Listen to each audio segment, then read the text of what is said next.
to know would stay another round. Someone I used to know ran himself in the ground. It's been a long time coming, couldn't keep on running, had to hit rock bottom to know. When you keep on losing with the path you're choosing, and it's time to let go of someone that I used to know. And this song here on Keep It Real with Alexander Garrett, this song has energized me all day long. Do you know why? Because last night I saw my beautiful girlfriend Gabriella.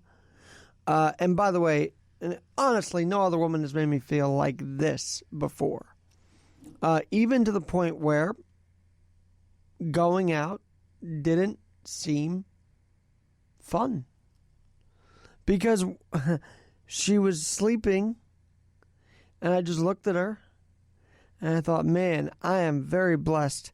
I'm very lucky to have her in my life. And let me tell you, it is so much more of a better path to be in the arms or to hold a loved one than to go out and try and find a loved one or try and be cool. I mean, you could just be cool and be loved at the same time, and that's how I feel with Gabriella. So, want to give a shout out to her before getting started here on Keep It Real with Alexander Garrett tonight. You know, this whole Adam Schiff thing's become a disaster. You know, I don't even want to talk politics. It's the weekend. We got football. We got baseball. We got the final regular season series for every major league team. We've got Pete Alonso still on the track to possibly break Aaron Judge's rookie record of 52 homers, or at least tie it. And a story no one really covered this week, which is much more interesting than what's going on in Washington, is in our own backyard. As the New York Islanders broke ground at Belmont Park, and here to discuss it with me is Jim Baumbach. Welcome back, Jim, and long time no see from Newsday. I'm looking forward to it. Thanks for having me back on. It's been way too long, but I'm glad you're here to talk about probably the biggest day in Islander history that doesn't include a Stanley Cup championship. And it is, because obviously right now you have commuters literally going to Brooklyn to watch this team, and that's not ideal for anybody. Now, there's been a groundbreaking at Belmont Park, which was also a long time in the making, was it not? It was. I mean, when you think about the Islanders and their history, I mean, they've been looking for a new arena, their own arena, a modern arena for several decades. I mean, I've gone back and looked at stories, and they first started talking about upgrading the Coliseum to get it modernized in the mid-'80s. So they started looking then, and then in the mid-'90s, it became more of a concern because the Coliseum was starting to really decay. Then in the 2000s, we started hearing about different plans, none of which came to fruition, and obviously led to the Islanders going to Brooklyn, which was, obviously kept them in the New York area and is the reason why they're still here today. But it was not ideal by any imagination. But at the end of the day, they got their arena. They got the arena they've been after, and it's going to be obviously not just brand new, but it's going to be state of the art. It's the end of a long road. Now, obviously, there is still lawsuits pending. There is still some obstacles, but they broke ground. And as I told John Ledecky that day, that's a day that I think many people thought was never going to occur. Of course, and even Naira was a little, they weren't sure what was going on. No one was really sure what was going on. Now, Lou Lamoriello, Barry Trotz will take this team to Belmont Park in the near future. But let's talk about the preseason so far. How was the crowd like on September 17th? Did you happen to go to that game? I was not there. I'm interested in that same question as you, because it's funny how my job works is that I'm the sports reporter who doesn't cover sports. So what the crowd is like is something of interest to me, especially with Islander games, and especially as they try to grow their fan base. Because keep in mind, this is a team that, for the large part, franchise-wise, has not been good for many years. Now, obviously, they were very good last year. They've had stops and spurts, in recent years. But for the most part, I mean, they just broke that string of not winning a postseason series just a couple of years ago. I mean, first time in what felt like forever, first time in a generation, really. So in terms of what happens in the preseason, it's funny you ask that, because I would be interested in to see what the fan situation's like, more so than actually what's happening on the ice. And remember, when John Tavares came back, everybody was at that game, it seemed like, just to boo him. And of course, they had a magical win with Lehner and net. I mean, that was such a great win for the Islanders, considering the magnitude of Tavares coming back. But it showed the crowd still go to Islander games.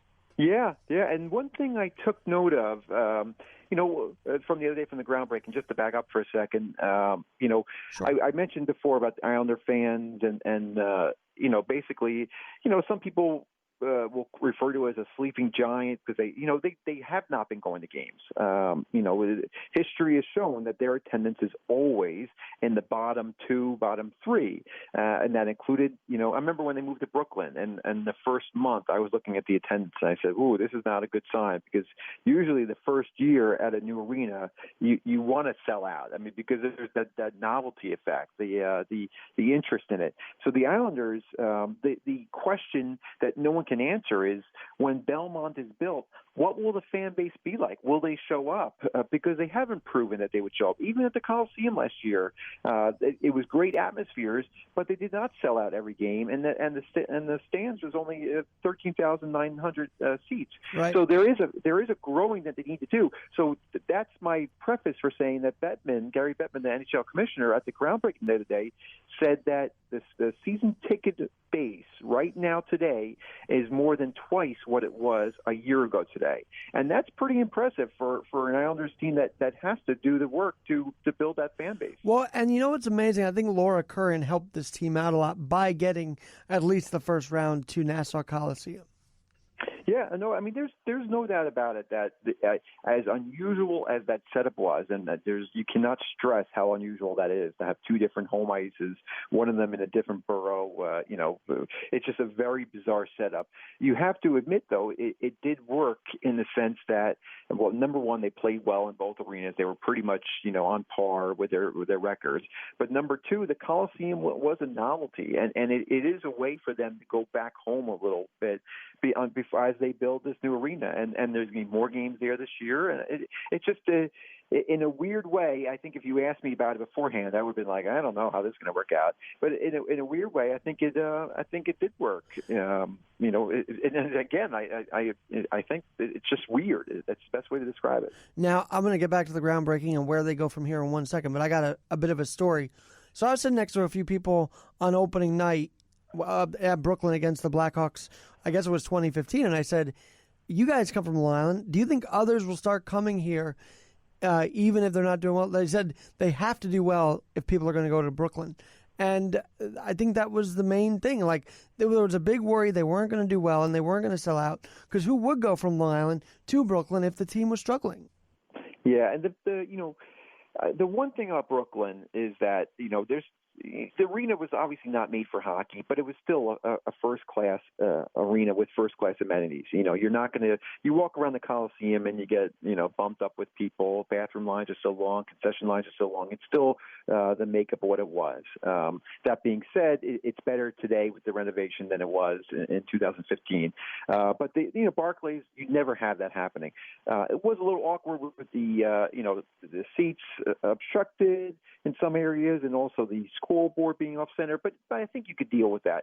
I think what really hurt the Islanders in that setup was just that you had to take the train. You really couldn't drive. You had to take the train, and the train wasn't always the most convenient way. Now, here at Belmont, people like to criticize the new train line a little bit, and they say that, yes, the new train line that's going to have this Elmont station in the North Lot, you need to take a shuttle bus from there to get to the arena. If you're going if you're on the Hicksville line, it'll go direct, but not on the Babylon line or something like that. All that's true, But what it does allow is it's another option of getting there. It's not the primary option, but it allows another option to alleviate some of the traffic. I think if you look at it that way, it works. If you look at it in Brooklyn, where that was basically the primary way, it's not going to work. Now, of course, N6 will be running past there, I'm guessing still. But where does this whole project go from here now that ground has been broken? So two things, right? Number one, construction goes forward ahead. I mean, they started work in August. This was a groundbreaking ceremony, but technically ground was broken, quite some time ago.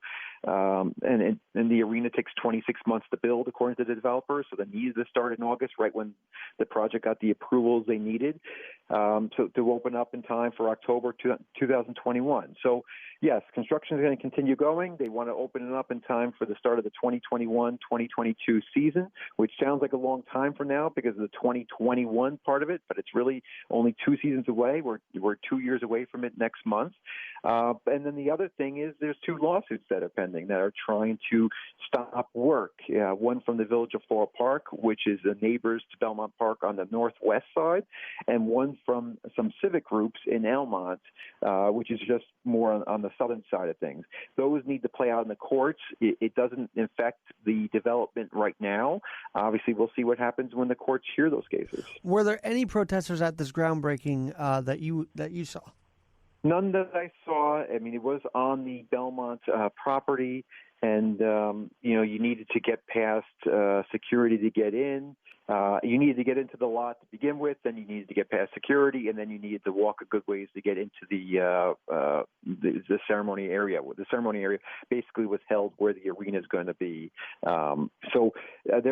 Unless the only place to protest would have been on the street, it's a tough place to do it.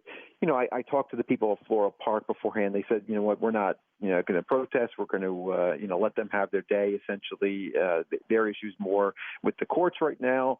And it just seems like, and it was also an incredibly hot day for September 20 whatever. I know this is not normally a September 20 plus day weather. I came home sunburned. I looked like I was at the beach. It was very Long Island, for that day. Well, and by the way, speaking of which, you had moved headquarters. Is that right? Out there on Long Island, Newsday. Did Newsday move? Did I see that on your social media? We did. We did our own little groundbreaking of a way. Now, Newsday moved not far, not even a mile away, just a little north. Basically, the long and short of it is that Newsday had a plant where we printed our own paper. We stopped printing it a while ago. So instead of upgrading the facility here, it was they found an office space that better suited our needs, and they upgraded it. And I'll tell you what, I walked in the first day. I guess that was almost a month ago at this point. And although it's nostalgic to leave a place that's been your home for, decades as well. I've personally been there for 20 years. This new office is as new age and as modern as it gets, and it's pretty cool. And by the way, I saw one of Jim's front pages being read on the LIR. I'm like, I got to share this and put it on my social media at AlexG in NYC. Now, for horse racing fans out there that might listen to this, is there any concern for them with regards to Belmont racing now that all of this project is going underway? Yeah, good question. Basically, the Belmont people NYRA didn't really know what to anticipate.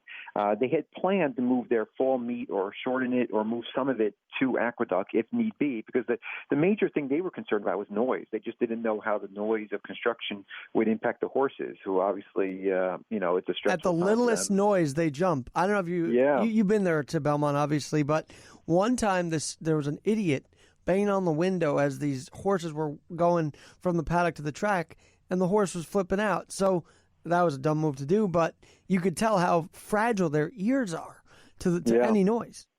Yeah, and so basically, NYRA has been happy so far. They said that noise has not impacted the horses so far. Now, obviously, it's a different stage of construction going on right now. But right now, they announced, I think it was last week, that the fall meet's going to stay at Belmont, not moving to Aqueduct. So that's it for right now. I think they're going to take it on a year-by-year basis. We're really talking about, all of next year and then the following summer. So we'll see. I mean, they really can't answer the question right now. And also, Belmont NYRA has plans of their own renovation as well at Belmont. So you would anticipate anticipate something's going to impact it at some point, but they're taking it month by month to see how it's going to play out. Now, if you haven't been to Belmont, but you are a horse racing enthusiast, where this is going to be is at the clubhouse. Is that the 3/4 pole turn towards the finish, the stretch mark there, and so if a horse is turning around the corner, hears the noise, that is a bit of a worry. I guess. Yeah, but I guess they're also thinking that concrete won't be coming out of the ground this fall in the sense of for that arena right there. So whatever they're doing to dig down or whatever is not of the same magnitude for the horses that might be an impact, say, next year this time. And we'll have to see how that all progresses. Now, it's just amazing to me, Jim, that we have this project that's going to be done in 26 months. Yeah, our federally run and state New York City run, their projects get done in like years. It's amazing the difference between private versus public, isn't it? The one thing I'll say, though, is that Citi Field and Yankee Stadium were basically built in a very similar time frame. These arena companies have it down pat. Now, they were, the deals were structured differently, but both of those were also on public land, obviously structured to make it work, but, for each specific instance. But the arena construction companies, they have a lot of practice. They're doing it all across the country. We're seeing right now Seattle is getting a new, key arenas being built or refurbished to host that new Seattle hockey team. So, these companies stay in business and they know what they're doing. And they make it look nice. Citi Field and Yankee Stadium are very beautiful places. Citi Field, though, it's such a friendly, confined place, whereas the stadium's big. And I'm sure you've gone to both of them, obviously. Yeah, what I like about them is how different they are. I mean, yeah. They were built at the same exact time, which when you think about it, is so crazy.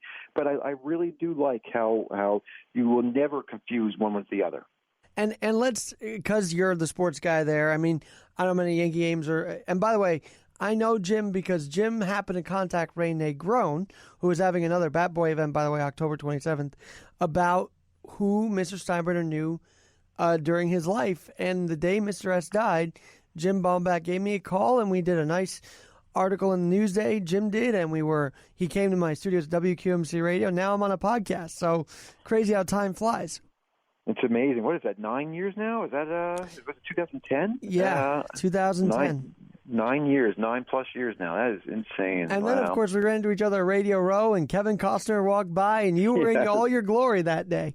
I was. He walked right by us, and we were actually taping on the spot. I was ready to jump out, tackle him, and give him. He's a better spot than I am. I mean, I'll admit that. So, but I did not. I did not want to get thrown out of the Super Bowl Radio Row. So I did not do it. But it was a highlight of our. I think we even have a tape of it. I think we. Oh yes, it's still on my SoundCloud. Along with, I happened to catch up with Rudy that day and Kevin Harlan.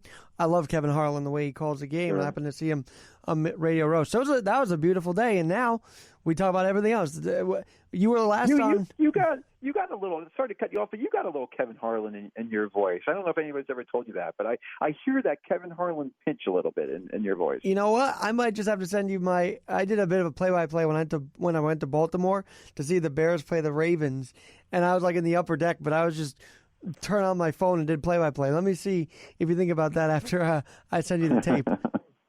Sounds good. But let's talk about this postseason, because obviously Yanks are in a great position, although they lost two in a row now, but they're in a great position. And if everybody's healthy, this could be a very big run in October. Yeah, I mean, baseball playoffs, I mean, we've learned through history that it's all about getting there, and then it's a roll of the dice. The Yankees obviously did what they had to do by winning the division and winning it early on, so now they can kind of set everything up the way they want it, which is what they're doing with getting like Hap used to pitching that second man out of the bullpen type role, with trying out CC in the bullpen, stuff like that. I mean, this is you can draw it up every which way you want. This is what the Yankees would want. But what's going to happen in October, we have no idea. And that's the beauty of it. That's what makes it fun. That's why we'll be watching. Well, right. I mean, look, Cleveland dominated the AL Central last year, but they got dominated in 3 games by the Astros. So anything can really happen. Now this year, Tampa Bay just looks good. And they're a very silent team. Like, no one's really talked about them, but here they are, 95-plus wins, and they are going to be in the wild card game. And that's such I love that franchise. I mean, that franchise is amazing. I mean, and to think about what they once were and what they've become, it's fascinating. And you know what? I think this was a big rebuke to, trying to move them to Montreal and then San Juan or whatever. This was a big answer to no, we are Tampa Bay, and they're proving it. It's just a shame that they just can't draw the crowd they deserve. And I don't know why that is, because they're winning. And usually everybody says winning cures all. We'll see in the playoffs. I mean, I'm interested to see what they draw. But it's just that's the one true, shame of it all is that you still see those empty seats. Yeah, and it's been like that for years. Even in 2008, they had a lot of empties while they were, getting the World Series. And that was a tough World Series for them. But what a run under Joe Mann, his second year in there. Yeah. No, they've. I mean, and that's that's 2008. So we're talking now 11 years they've been doing it. I mean, and they've had to break it down. They've obviously had, but they have a system in place. I mean, sports teams like to talk about systems and process. I mean, Tampa Bay has it down. All right, now I got to ask you this: does Pete Alonso with 51 break Judge's record this weekend against Atlanta? You know what? I was thinking about that today. I heard people on the radio talking about it. I was thinking it's going to happen. I think it was Beningo talking about it was going to happen. It's tough. I mean, this is tough because now that's the only thing to play for them. He's obviously, proven that he's okay with the pressure, but this is a kind of a different type of pressure. I remember it was there was one year Jeter wanted to hit I think it was 20 home runs, and I remember Torrey saying that he felt like he was really pressing a little bit, and that's Jeter. I mean, so I don't know. I guess that's the long way of saying is that's the only real reason to watch the Mets these next couple of days, and because if Met fans want to hold on to it, because once baseball's over, you miss it the next day. Sure.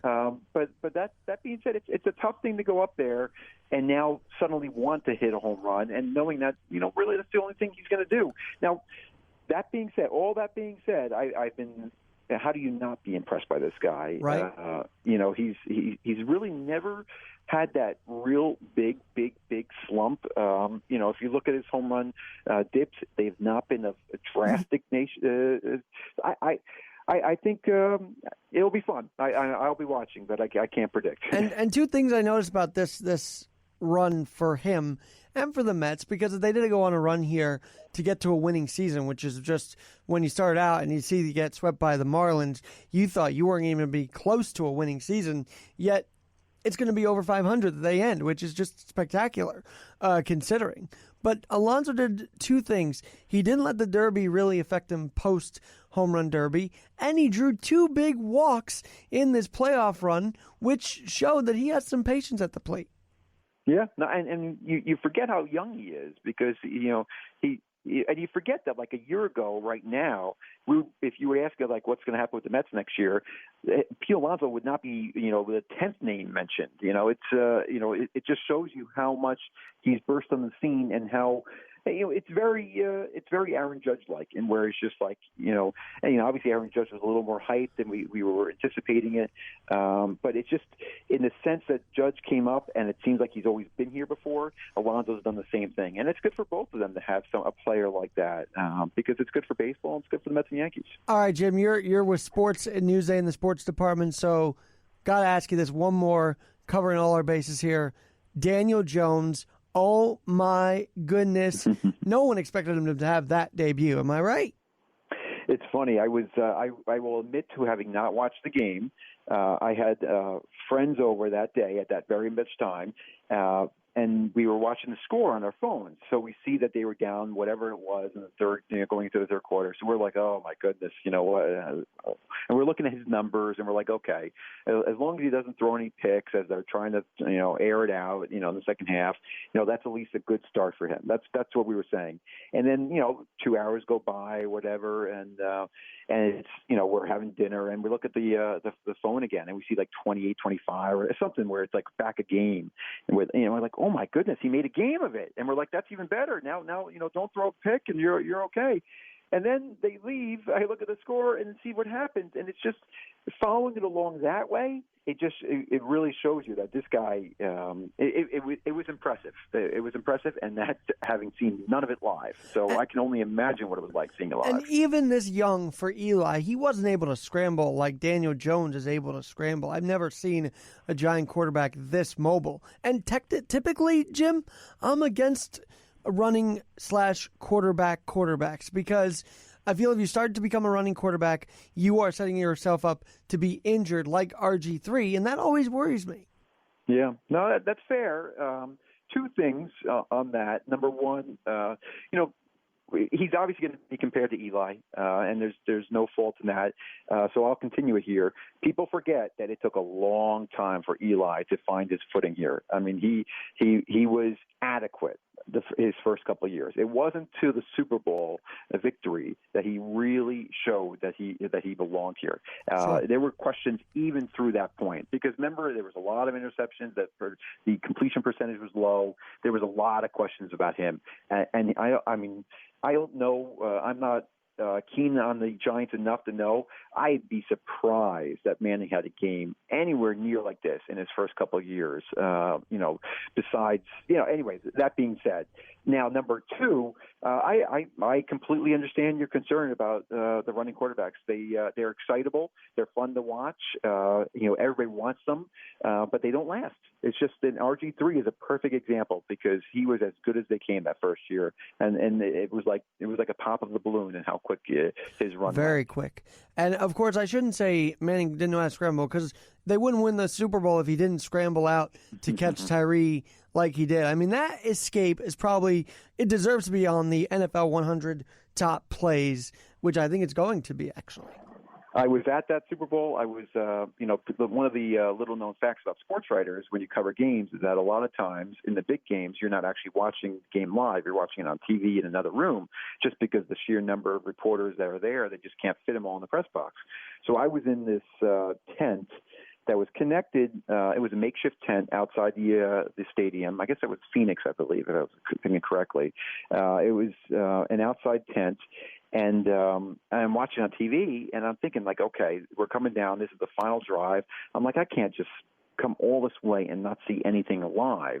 So I make my way inside. I go into the first floor of the arena, up above the seats, and I go and watch from behind the last row. Everybody's standing, and the first play I see is Manning going back, almost sacked. I think he's sacked. He's not sacked. He emerges out of it somehow. He was in that the burst of people for a while that you thought they were going to blow the whistle. He was in it for so long. He comes out of it somehow, and he just airs the ball up. And I remember thinking, that's not going to end well. And then somehow, and now I was not close enough to see that. Sure. I did not see the helmet thing until like hours later, because I mean, when you're in the crowd at a football game, you just don't see that. All I saw was the ball land, and then all of a sudden, everybody's running downfield, and the refs are calling first down, and you see Tyree getting up with it, and you're like, how in the world did that play happen? So right. I've always enjoyed that story. Well, and Plaxico caught the game winner that day for the Giants, and people forget that the Giants went 6-0 the next year, and then Plaxico gets into trouble, and that was pretty much the end until 2012. Weren't they like 10-1 or 11-1 or something at the time of Plaxico? They were up there. I mean, I thought they were almost undefeated going into that, and then things went downhill pretty quickly. Yeah, I think if I were, I'm going to guess they were like 10-1, and then after that they really struggled at that point on, and it was because I think that the shooting thing took place right around Thanksgiving. It might have been the weekend after Thanksgiving, and they just really stunk it up in December. And I think they lost to the Eagles in the first round, and then that was the end of it. That was the end of the run. And I mean, it was it's a shame because that team. I mean, obviously that team was better than the team before, and at that point, and it just didn't work out for obvious reasons. All right, well, we talked Giants. Got to get your quick hit on the Jets. I mean, obviously they're going to lose to the Patriots. That's a given. But there has to be some hope. Do you think there's some hope? Because the defense looked okay against Brady. Yeah. Is there some hope? That's a good question. I mean, obviously in NFL today, it all kind of starts and stops with the quarterback. The Darnold, mono, which is, very Mets-like with, Noah's. All I could think about was the hand, foot, and mouth disease or whatever that was from a couple of years ago. I mean, you just don't hear NFL quarterbacks getting mono. That was just a tough blow. I mean, I think if you're a Jets fan right now, even though I think, everybody always wants to, if you're going to lose, you want to lose big so you can get top picks. That being said, I mean, the Jets need some good vibes. The Jets need some good things going on. And, I think if you're, do you still hope that they can, pull out and make the playoffs? I mean, I laugh even saying it because it's so hard to believe given what they've looked like. But you just got to hope that Darnell, I think before you throw away and start thinking about the draft and thinking like that, you just want to have some kind of respectability. You want to have, that ability to see some kind of future value in what's going on with this franchise. And, with a new coach and new GM, you think there's a new start, and then you have that same old feel again. So I think when he comes back and going forward, you just want to see some kind of respectability going forward. And the weirdest thing of all is you talk about new GM, you talk about even the Giants, new personnel, and they're all canceling on WFAN now. That's kind of a travesty, but it is what it is. Now, I got to stop you here because I don't get to pat myself on the back too much, and that as I've gotten older and as I've become more of the sports reporter who doesn't cover sports, and I cover everything off the field, I feel like I've lost a little touch with sports sometimes, and that's something I'm trying to get back in touch.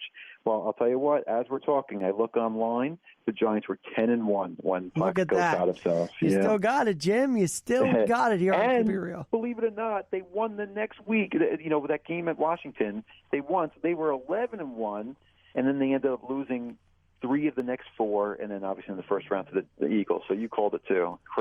Craziness. Now, you talk about the respectability. That's why the Giants win mattered, because they weren't going to go on 3. They had some light of hope, and that's why everybody was so excited. Now they could lose to Washington this weekend. Who knows, right? That's why they play the game. And to put a button on all this, the Islanders do a groundbreaking, but let's just look at the hockey scene.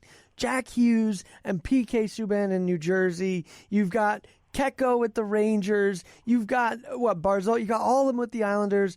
This could be 3 competitive teams in the NHL in New York and New Jersey, which we haven't had in a little while.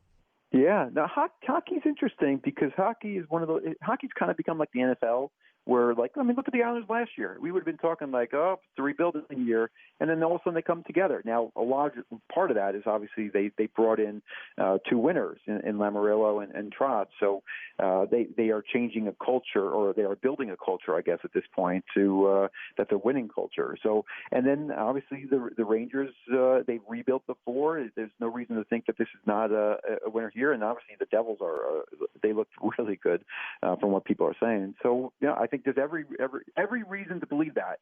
But the caveat is that in hockey, I think it's becoming like that NFL, where you just don't know. So we'll see. 2 months from now, this conversation could be very different. Now, where can people follow you and your writings about the off the field, off the court, off the ice sports maneuvers? I would say first, second, third, fourth, fifth spot would be Newsday. Newsday.com is a great spot for me. Obviously, I'm on Twitter, Jim Baumbach, Twitter. But Twitter, I have found that Twitter can end up being a time suck. And I really try to I put news on there, but I try to direct you back to Newsday, because anything of value that I'm doing, I'm sending to Newsday. And I try to do it, every day. Every day is a new chance to do something good. So I love that quote. All right, Jim. Thank you so much for doing this today, and please come back. We'd love to have you. Yeah, always fun talking to you. Next time, hopefully, Kevin Costner will join us, too. Yes. All right, Jim. Have a great day, and hopefully postseason goes well for New Yorkers. I'm Alexander Garrett, keeping it real. Once again, have a great weekend, and we'll talk to you soon.